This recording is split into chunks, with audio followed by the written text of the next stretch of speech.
election, the people standing in the streets with palm fronds waving and singing Hosanna, Hosanna, Hosanna. Waiting to have hands laid upon them. Exactly. To have the scales lifted from their eyes. Right. So let's first talk about, and something you're fairly expert on, is this execrable. Execrable. Ding, ding, ding, ding, ding. We went 16 minutes into the show. Her jobs plan. Oh, God. Well, how did I put it on the blog? You can't spell jobs budget without BS. Right. So tell me how this was going to come down. Well, this is one of my personal favorite failure of Gina Raimondo's so far, which is her massive Facebook failure, which was she obviously had this plan and all these nice little pictures and memes to put out there, and isn't it how nice? And I show you this little flow chart, and it just got absolutely cannibalized by the Facebook public. I mean, there was not a positive thing to say on anybody's feed in one of these things. In fact, I've noticed it's been about a month or so since we've seen, the spawn of Facebook arrive with her. I think they finally got it. Like, wow, we're just kind of getting hammered on this. Maybe we should leave Facebook. Leave the nice pictures of Andy and the kids for Facebook.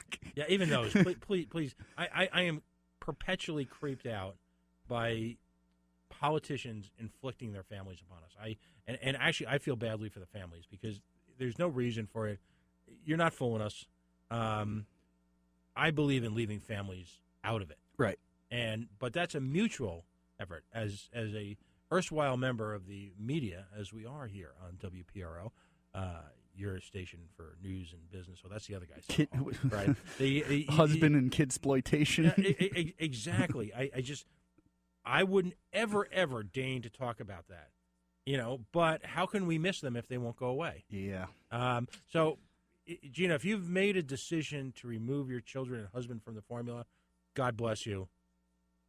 Keep on keeping on to that. Still waiting for that meatloaf recipe. I'm still waiting for that. So then pile on now here. This is an opportunity. Within the jobs budget. So the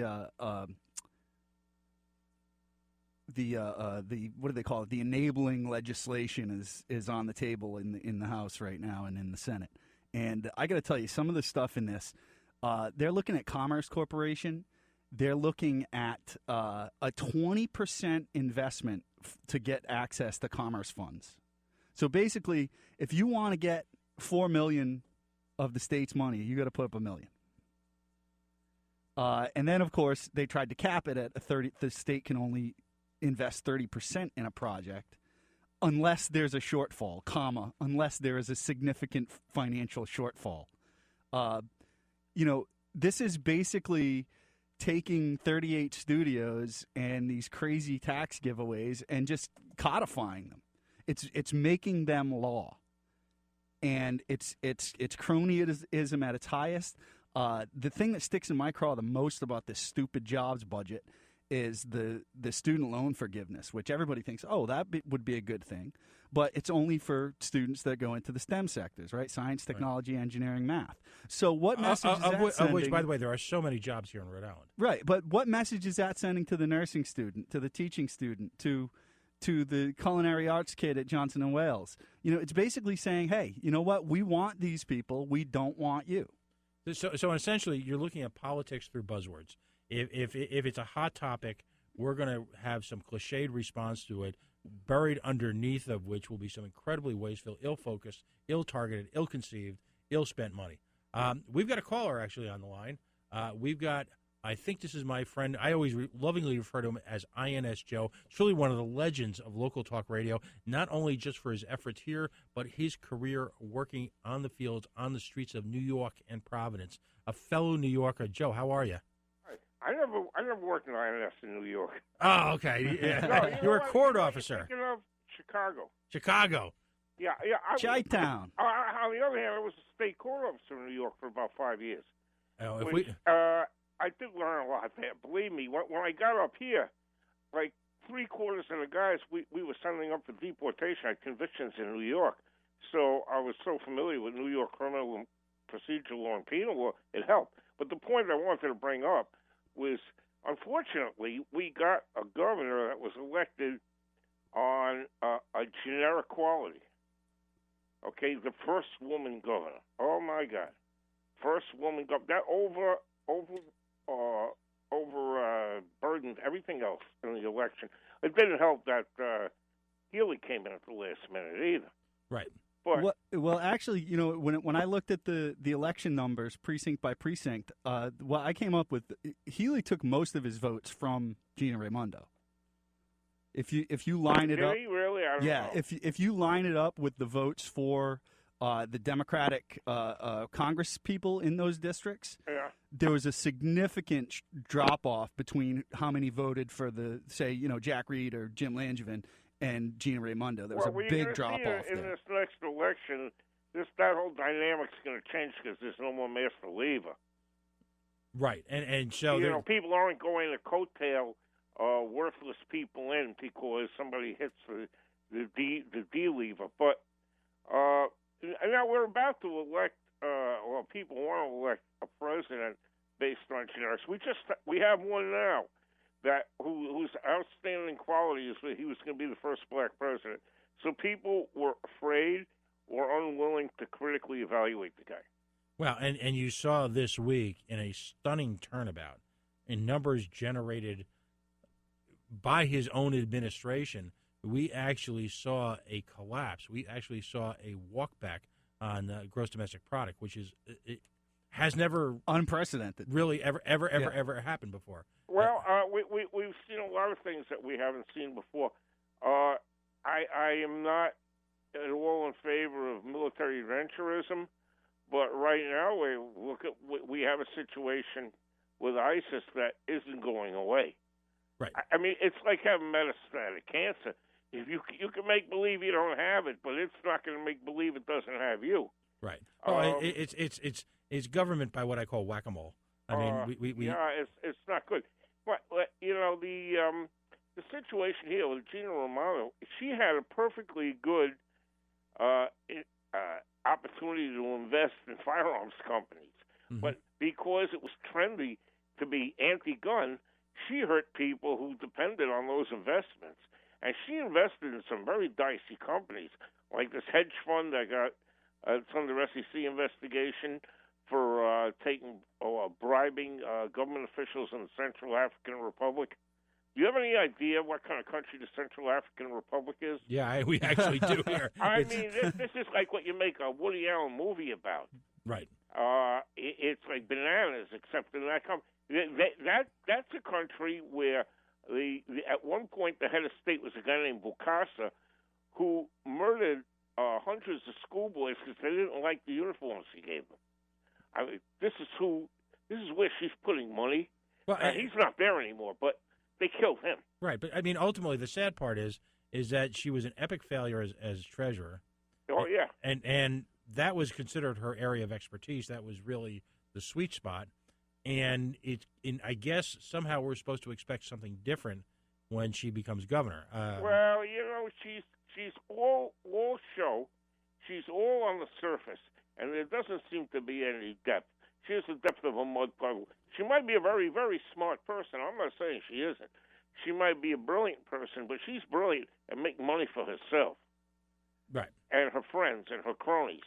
And we have crony government. I don't care if it's the Republicans or the Democrats. But this state, the Republicans don't get to have crony government because they're backed into a corner, you know? Well, and you kind of know deep down in your heart of hearts that there's at least a few of them, given the opportunity. I mean, what they really seems to annoy them most is that they don't get a shot at the pie. You know, I got one bone to pick with your buddy there, Fisher. Yeah. I said something derogatory about Stephen Alquist. I don't mind telling him directly either. And he blocked me from his Facebook page because I dared to argue with him about something. But he made a comment on Rhode Island Future that I think it related to the Ferguson case, that all homicide is equivalent to murder. And I don't know where he got that from. I know he didn't go to law school, and he didn't learn that in law school. There are about 5 types of homicide, and murder accounts for either one or two of those types, depending what state. There are states that actually have third-degree murder, but it can be murder, manslaughter, justifiable. Wait. This is something that I wrote on Rhode Island Future? It was all Chris. So Fisher says, well, why? You're speaking. By the way, the Fisher guy, the Fisher guy you're speaking to is Dave right here on the show. Dave Fisher. He says, what on Bob Plain's page? He said, why go after Oaklist if he's just trying to make a life better for people? I'm going, yeah, because I don't care about people. Of course, I care about people every bit as much as that guy did. I'm going to tell you something. A lot of the people I got rid of here, out of the state over a period of time, people you don't want here. I'm not talking about somebody who's waxing floors at the State House. I'm talking about people who are engaged in serious criminal activity. Mm-hmm. And you know what? A lot of them weren't even illegal aliens. They were here legally. Well, I think that's not a known fact. You know, you hear the poor Maria with 3 kids story just a few too many times. Mm-hmm. They were never the target when I was here. They're not really the target now. But really, this governor, to get back on topic, she is all show. She thinks she was going to go for the stupid stadium.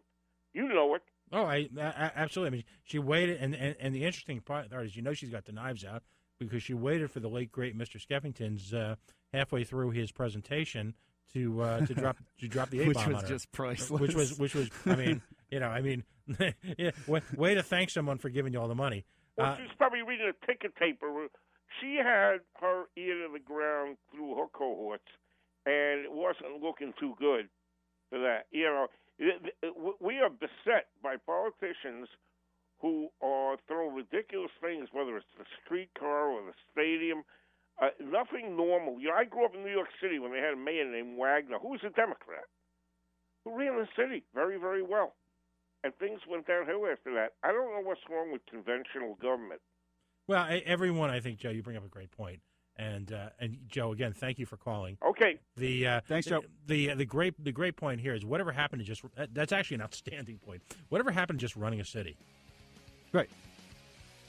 A guy like the guy just retired in Boston. Yeah, Menino. Yeah. I mean, he was a technician. He'd self-described mayor as technician, and he hired the very best people to just run the city.